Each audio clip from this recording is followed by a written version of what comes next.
পবিত্র ঈদুল ফিতর উপলক্ষে সাভারের সকল মানুষকে জানাই ঈদের শুভেচ্ছা ও অভিনন্দন।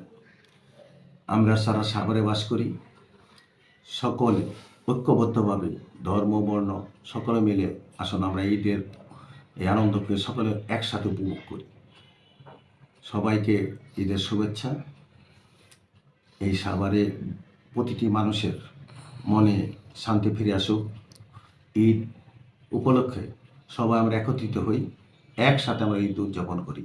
ঈদের আনন্দ সবাই ধনী করি, ধর্মবর্ণ সবাই মিলেমিশে একসাথে উপভোগ করি। যারা সাভারের শ্রমজীবী মানুষ আছেন, ঈদে নিজের বাড়িতে যাবেন, সবার বাড়ি ফেরা যেন সুন্দর ও আনন্দময় হয়। আমি প্রত্যাশা রাখি যে প্রত্যেকটা মানুষ নিরাপদে তার বাড়িতে ফিরতে পারবে এবং ঈদ উদযাপন শেষে আবার সবাই নিরাপদে এই সাভারে ফিরবে।